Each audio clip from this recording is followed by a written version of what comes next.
Okay, on Saturday, I don't know, I guess I was tired. It was a rough day. I left thinking, do I not know probability? But as I'm looking at these questions now, I think what I was doing is jumping from one line to the next was my first problem, and I'm not sure what my second one was. But in any event, let's go over this again because I don't want you to be confused. It says that you've got 5 purple marbles, you have 3 green ones, and you have 2 orange marbles. That means that you have a grand total of 10 marbles. However, what you're doing is that you're drawing one, you do not put it back, and then you draw another one. So what that means is that in the first draw, there are 10 marbles, and in the second draw, there will only be 9 marbles. Okay, and depending on whether what it's asking for in the second draw and the first are the same, it might change that number. So I know that my first is something over 10 and my second is some possibility over 9, and I can actually go ahead and fill all of these out if I want to with the appropriate denominators, because the setup for every single one of these problems is dependent upon those emboldened instructions. So I know that basically every denominator, if I don't simplify first, whoops, is going to be a 10 and a 9. All right, so let's take a look at that. It says that you draw a purple first, where I'll know there were 5 of those, and an orange second. And if I drew a purple first, it didn't affect the number of oranges. So that's 5 times 2 over 90. I like to simplify first. 2 goes into 2 once, 2 goes into 10 5 times, and 5 goes into 5 once, 5 goes into 5 once. So after simplifying, that makes 1/9. Okay, number 2, a green first, that's 3. A purple second, doesn't affect the number because I didn't pull a purple, so that would be 15 over 90, but I'm going to go ahead and simplify first. 5 goes into that once, 5 goes into that twice, 3 goes into this once, 3 goes into that 3 times. So my answer is 1/6. Okay, a green first here, green is 3, and a green second. Now here's where you have to adjust. If you already drew a green, there are only 2 left to choose from now. So now you can simplify. 2 goes into 2 once, 2 goes into 10 5 times, 3 goes into 3 once, 3 goes into 9 3 times. Now I can multiply straight across, and my answer is 1/15 for number 3. For number 4, orange first, that's 2/10. Green second, that's 3/10. So simplifying as I do, 3 into 9, that will be 1, 3. 2 goes into 2 once, 2 goes into 10 5 times. So this multiplies across now, and I have 1/15. Okay, orange first. Remember, there were 2 oranges, purple second. Didn't affect the number of purples. So that's 2/10 times 5, or yeah, times 5/9. If I simplify, 2 goes into 2 once, 2 goes into 10 5 times, 5 goes into 5 once, 5 goes into 5 once. So I end up with 1/9. Okay, orange first, orange second, which means you started out with 2, but then the second draw you would only have 1. So that's going to be 2/90 or 1/45. Next one, purple first, purple second. Remember that purple, there were 5 initially, but after you drew 1, that leaves only 4. So simplifying gives me 2/9 for number 7. Number 8, purple first. There were 5 purples. Blue second. There are no blues at all. Okay, and since there are no blues, put a 0 there. Anything times 0 is going to give you 0. So, but you could say 0/90 if you wanted to, but that's a probability of 0. Now, let me just look at these solutions. I don't think there were any that I remember on that first part that had errors. So I guess whatever I was doing on Saturday was just horrid math. All right, so let's look at this one now. The probability of A and B, probability of A, and the probability of B given A. keep in mind that when it's saying the probability of B given A, it's just talking about what's the probability here of B given A. So I think our process that we were trying to do was correct. I just somehow the execution was not. Probability of A, here we go, of A and B is 1/2. So you know that when you multiply this times this, so this is the probability of A, and probability of B given A. And what that means is that probability of B since you just did A.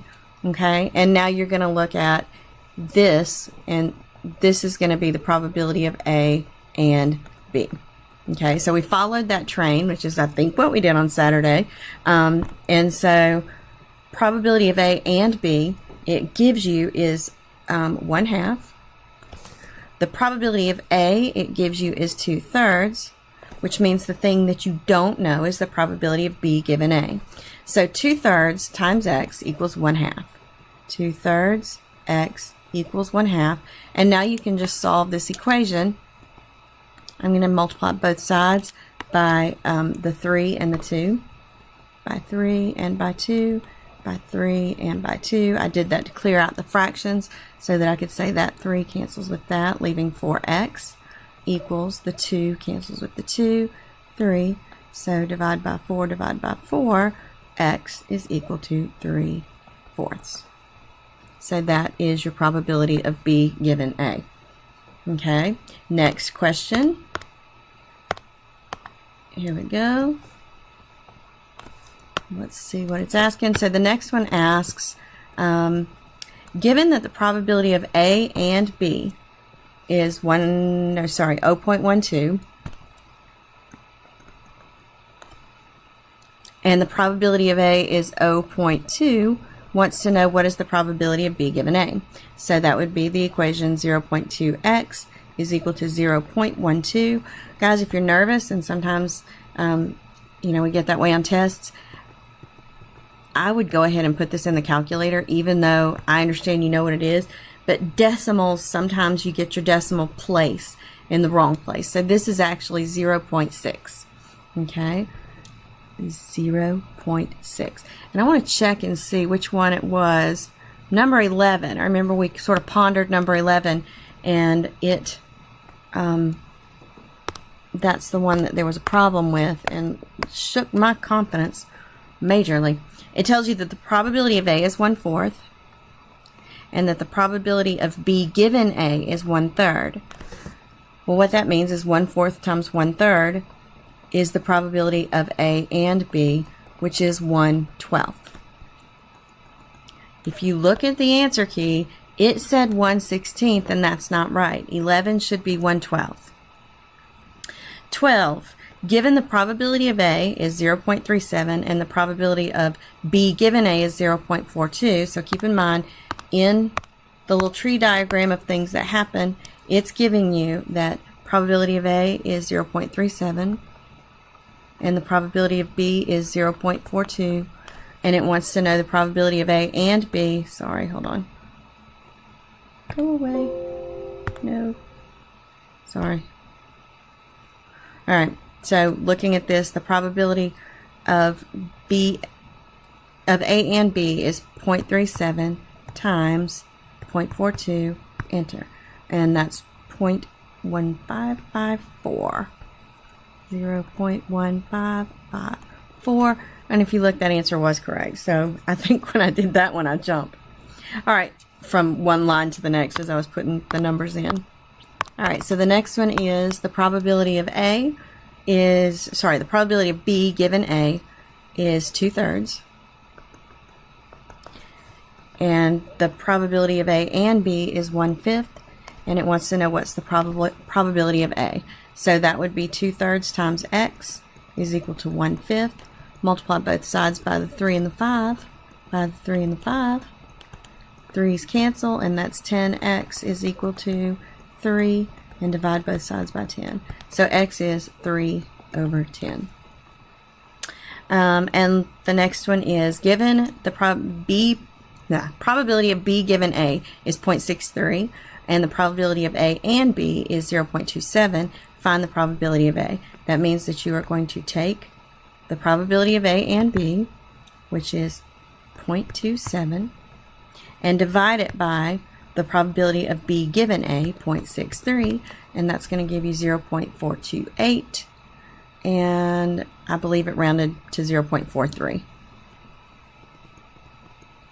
All right, so that's how you would do all of those. Find the probability of each event. You've got two number cubes are rolled, and the first cube shows a 3. Find the probability of each event that both numbers are 3s. Well, you already know that the first cube is a 3. So the probability, so that's a given. Okay, there's no more probability once you know the answer. So it's saying, what's the probability that both are 3s? Well, there's 1 out of 6 for the second one that you would get another 3.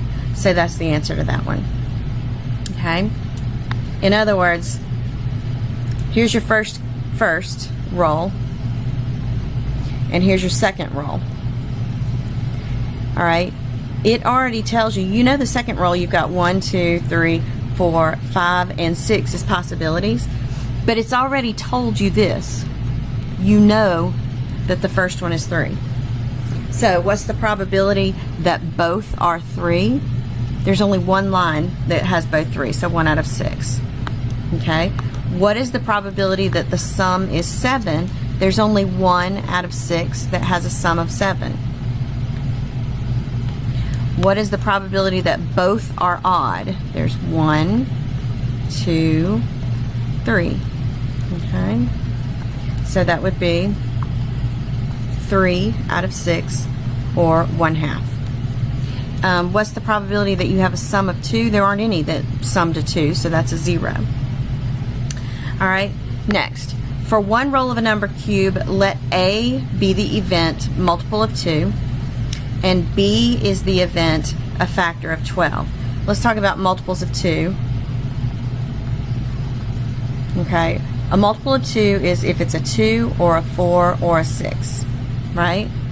A factor of 12 is 1 goes into 12, 2 goes into 12, 3 goes into 12, 4 goes into 12, 5 does not, but 6 does, okay? So those are the factors of 12. So it's only one number cube, okay? Find the probability that it's a multiple of 2. Well, there are 3 multiples of 2, and keep in mind, here are your possible answers, or rolls, I should say. You could roll a 1 or a 2 or a 3 or a 4 or a 5 or a 6. So what is the probability that A, it's a multiple of 2? Well, that would be 1, 2, 3. So 3 out of 6, which is 1 out of 2. All right, what is the probability that it is both a multiple of 2, and let's look at the multiples of 2. Remember, that's 1, 2, 3, and goes into 12 evenly. Well, if it's a multiple of 2, it also goes into 12 evenly. So that would be 3 out of 6, which is 1/2 also. Okay. Then the probability, and keep in mind, it's saying the probability of B given A. You already know A happened. So you know 2, 4, 6. Probability that if you know it's either a 2, 4, or a 6, that it is a factor of 12. Well, that's all of them. That'd be 3 out of 3, which would be 1. It's 100% has to be a factor of 12 if it is a multiple of 2. All right. Last one. What is the probability of A given B? So if you know it's a factor of 12, that means you know it's one of those 5 answers. What's the probability then that it's even if you know that? That would be 3 out of 5. So those are your answers.